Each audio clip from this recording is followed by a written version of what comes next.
Hello students, आज के इस वीडियो में हम लोग eigen value and vector पे एक और क्वेश्चन करने वाले हैं। क्वेश्चन कुछ इस तरह से, ये मैट्रिक्स हमारे पास गिवन है a इज इक्वल टू 6 -2 2 -2 3 -1 2 -1 3। अब गौर से देखिएगा, ये जो मैट्रिक्स है सिमेट्रिक मैट्रिक्स है। इसकी पहचान क्या होता है कि डायगोनल के क्रॉस में देखने पर आपको सेम नज़र आना चाहिए। जैसे -2 है, +2 है, -1 है। और इस मैट्रिक्स का जो आइजन वैल्यूज़ आएगा वो रिपीटेड आएगा। अब रिपीटेड के केस में कैसे आइजन वेक्टर फाइंड करते हैं, आइए हम देखते हैं। सबसे पहले ये मैट्रिक्स जो दिया यहाँ लिख लेना है। उसके बाद कैरेक्टरिस्टिक इक्वेशन थर्ड ऑर्डर के लिए लिख लेना है। Lambda cube -s1 lambda square plus s2 lambda minus determinant of a is equal to 0। Equation first मान लीजिएगा इसको। अब इसमें जो s1 s2 और डिटरमिनेंट ऑफ a है, सभी की वैल्यू आप फाइंड कर लीजिए। सबसे पहले डिटरमिनेंट a निकाल लेते हैं, तो फर्स्ट रो के लंग इसको एक्सपेंड करते हैं, तो 6 लेंगे।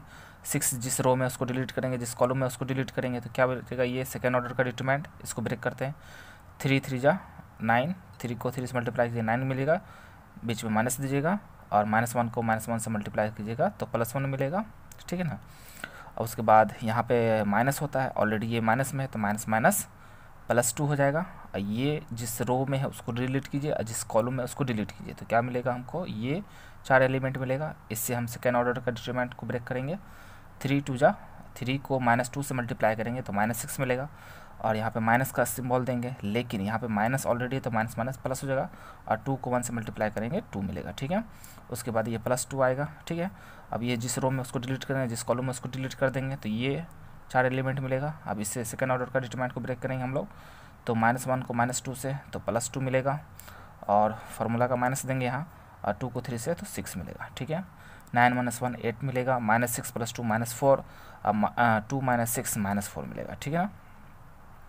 अब 6 8 जा 48 हो जाएगा, 2 4 जा -8 और 2 4 जा -8, ठीक है। अब -8 -16 और 48 में से 16 सब्ट्रैक्ट करेंगे तो 32 मिल जाएगा। अब क्या निकाला, S1 की वैल्यू। और S1 क्या होता है, सम ऑफ डायगोनल एलिमेंट्स यानी ट्रेस ऑफ मैट्रिक्स, ठीक है। तो डायगोनल एलिमेंट्स हमारे पास क्या है, 6 है, 3 है, 3 है, तो इसको ऐड कर लेते हैं तो हमको मिलेगा 12। अब S2 निकालेंगे। S2 जो है sum of minus of diagonal elements, यानी डायगोनल एलिमेंट के माइनर का सम निकालना है, ठीक है ना। तो चलिए पहले जो फर्स्ट एलिमेंट हमारे पास क्या है 6, इसका माइनर निकालते हैं। तो यह जिस रो में उसको डिलीट कर लेना है, जिस कॉलम में उसको डिलीट करना है। ये सेकेंड ऑर्डर का डिटरमिनेंट, इसकी वैल्यू फाइंड कीजिए। 3 3 जा 9 मिलेगा, उसके बाद माइनस देना है। अब -1 को -1 से मल्टीप्लाई कीजिएगा तो 1 मिलेगा, ठीक है ना। तो ये हो गया 9 - 1, तो प्लस देना है। उसके बाद सेकेंड एलिमेंट 3 है, तो यह जिस रो में उसको डिलीट कीजिए, जिस कॉलम में उसको डिलीट कीजिए, तो ये 6 2 2 3 मिलेगा। इसको ब्रेक करते हैं हम लोग, तो 6 3 जा 18 मिलेगा और माइनस देना है फार्मूला का, और 2 को 2 से मल्टीप्लाई करेंगे तो 4 मिल जाएगा, ठीक है। उसके बाद फिर प्लस देंगे। थर्ड एलिमेंट हमारे पास 3 है।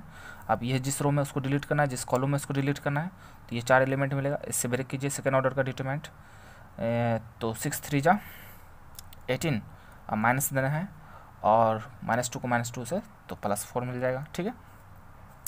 अब 9 - 1 8 मिलेगा, 18 - 4 14 और 18 - 4 14, इसको ऐड करने पे हमको मिलेगा 36। अब इन सारी वैल्यूज़ को इक्वेशन फर्स्ट में, इस इक्वेशन में पुट कर देना है।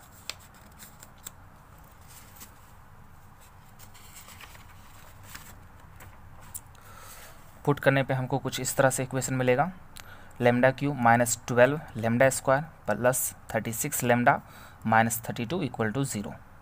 अब इसको हमको फैक्टराइज करना है, तो फैक्टराइज करने का जो था क्यूबिक पोलिनोमियल को तरीका है वही अपनाएंगे हम लोग, ठीक है ना। तो लास्ट फैक्टर इसका क्या है, सबसे पहले इसको ये लेमडा में एक पोलिनोमियल बना लेते हैं। f lambda is equal to lambda cube -12 lambda square plus 36 lambda और -32। अब इसको फैक्टराइज करने के लिए सबसे पहले इसका एक ज़ीरोस फाइंड करना होगा हीट एंड ट्रायल मेथड से। तो उसके लिए सबसे पहले ज़रूरी है कि जो लास्ट टर्म है कांस्टेंट टर्म, इसका फैक्टर हमें पता होना चाहिए। तो इसका फैक्टर यानी इसको कौन कौन सा नंबर डिवाइड कर सकता है, ठीक है ना। तो +-1 कर सकता है, +-2 कर सकता है, +-4 +-8 +-16 +-32। अब इनमें से एक नंबर ऐसा ज़रूर होगा जो इसको लेमडा के स्थान पे पुट करने पर कंप्लीट इसको 0 कर देगा। तो वह नंबर यहाँ 2 है। ये आपको करके देखना होगा, ठीक है ना। तो यहाँ पे अगर हम 2 रखते हैं तो क्या मिलेगा, 2 का क्यूब -12, 2 का स्क्वायर 36 इंटू 2 -32, 2 का क्यूब 8 मिलेगा, 2 का स्क्वायर 4 और 4 को 12 से मल्टीप्लाई करेंगे तो 48 मिलेगा, और 36 को 2 से तो 72 और ये -32। अब 72 में 8 ऐड करेंगे 80 मिलेगा, और -48 में -32 ऐड कीजिएगा तो 80 मिलेगा, ये 0 आ गया। तो फैक्टर थ्योरम से हम कह सकते हैं कि λ-2 इस पोलिनोमियल f लैम्डा का एक फैक्टर होगा। फैक्टर थ्योरम अगर आपने क्लास 9th में पढ़ा होगा कि x बराबर अल्फ़ा एक ज़ीरोज़ हैं तो x माइनस अल्फ़ा उस पोलिनोमियल का फैक्टर होता है, ठीक है। तो अब हमें एक ज़ीरो से पता चल गया है λ-2 एक फैक्टर है। अब इस 2 से हम इसमें डिवाइड करेंगे, ठीक है ना, λ-2 से इसमें डिवाइड करेंगे। तो डिवाइड करने के लिए सिंथेटिक डिवीजन का इस्तेमाल कर सकते हैं, या जो सिंपली लॉन्ग डिवीजन है उसका भी इस्तेमाल हम लोग कर सकते हैं। तो फिलहाल मैं यहाँ सिंथेटिक डिवीजन का इस्तेमाल कर रहा हूँ, ठीक है।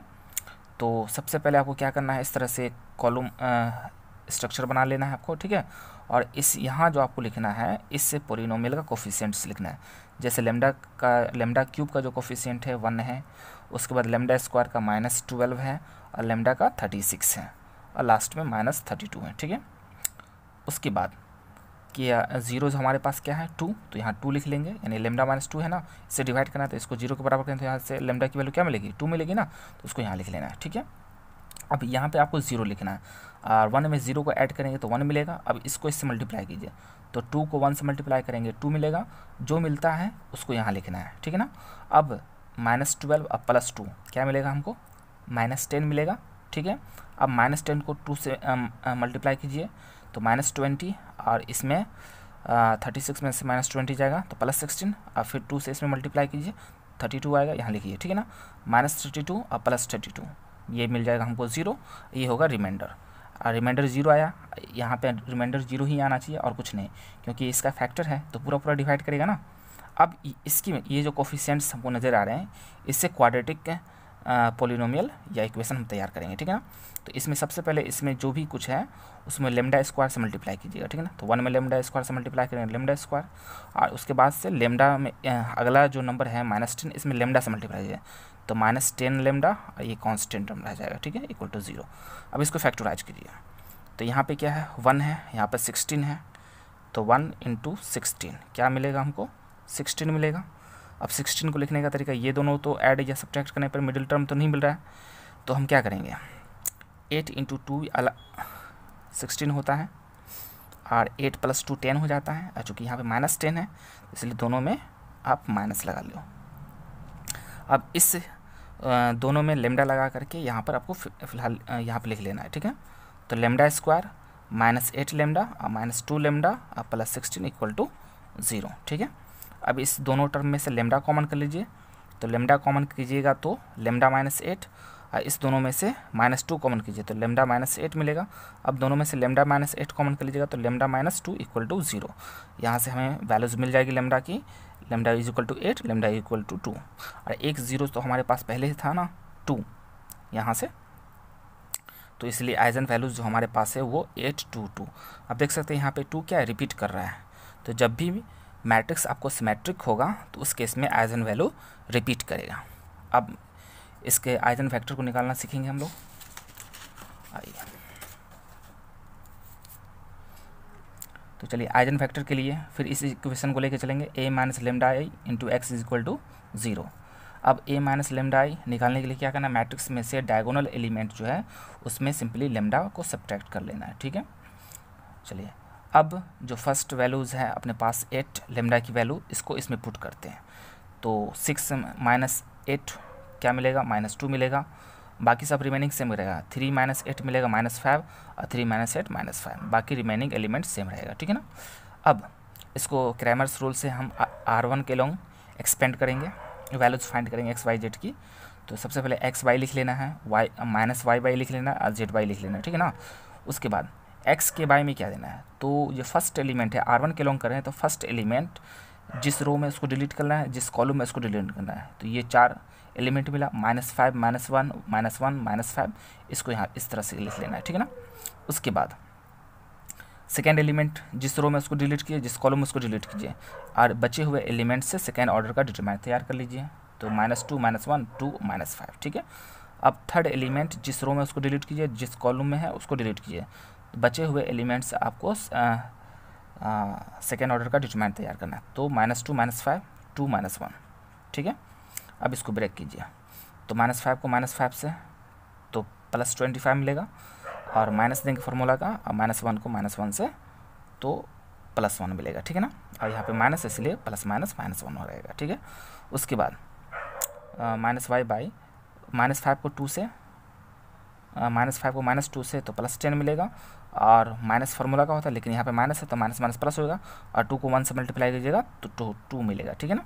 अब यहाँ भी ब्रेक कीजिए, तो -1 को -2 से मल्टीप्लाई कीजिएगा तो 2 मिलेगा, माइनस देंगे, लेकिन यहाँ पे ऑलरेडी माइनस है तो माइनस माइनस प्लस हो जाएगा, और 5 2 जा 10।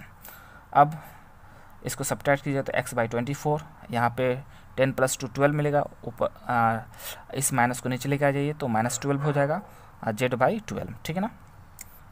अब इस तीनों नंबर में 12 का डिवाइड हो रहा है, तो 12 से डिवाइड कर लेंगे हम लोग, ठीक है ना। तो 12 से डिवाइड कीजिएगा तो 2 मिलेगा, यहाँ पे -1 मिलेगा, यहाँ पे +1 मिलेगा, ठीक है। तो जो फर्स्ट आइजन वेक्टर हमारे पास हो गया x y z, x की वैल्यू 2, y की वैल्यू -1 और z की वैल्यू 1। अब आते हैं रिपीटेड वैल्यू का आइजन वेक्टर निकालना सीखते हैं। इसमें दोनों ही केस हो जाएगा, केस 2 3 एक साथ मिलेगा, ठीक है, क्योंकि लैम्डा की वैल्यू 2 बार रिपीट कर रही है। 2 क्या है, रिपीटेड वैल्यू, ठीक है ना। अब इसको पुट कर लीजिएगा इक्वेशन सेकेंड में, तो कुछ इस तरह से हमको मैट्रिक्स मिल जाएगा।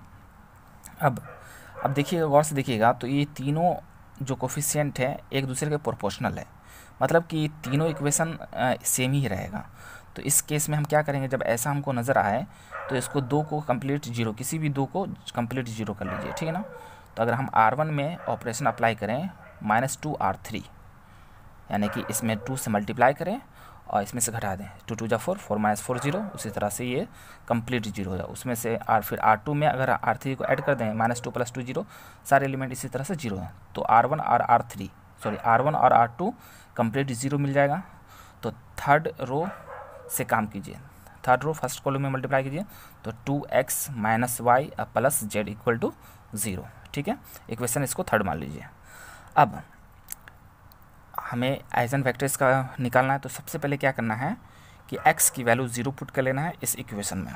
x की वैल्यू 0 पुट कर लीजिए, तो 2 × 0 - y + z = 0, यानी कि -y + z 0 मिलेगा, यानी कि y = -y को इधर भेजिएगा तो +y, तो यानी कि y = z मिलेगा। y को हम y/1 लिख सकते हैं, z को z/1 लिख सकते हैं, इसलिए दूसरा वेक्टर जो हमारे पास होगा x y z, तो x की वैल्यू हमारे पास क्या है 0 हमने पुट किया है, और y के बाई में क्या है 1 है, तो y की वैल्यू 1 हो गया, और z की वैल्यू यहाँ पे 1 है। ये दूसरा आइजन वेक्टर निकल गया। अब तीसरे के लिए हम क्या करेंगे, z की वैल्यू 0 पुट कर लेंगे इसी इक्वेशन में, ठीक है ना। तो z की वैल्यू अगर 0 पुट करते हैं तो 2x - y + z = 0, और इधर -y को इधर शिफ्ट करेंगे तो 2x = y। अब इसको 2 को क्रॉस मल्टीप्लाई कीजिएगा तो x/1, इसके कोफिशिएंट में कुछ नहीं तो 1 है, तो x/1, और ये y/2, इसलिए तीसरा जो फैक्टर हो जाएगा x y z, x की वैल्यू हमारे पास 1 है, और y की वैल्यू 2 है, और z की वैल्यू 0 है। Thank you very much.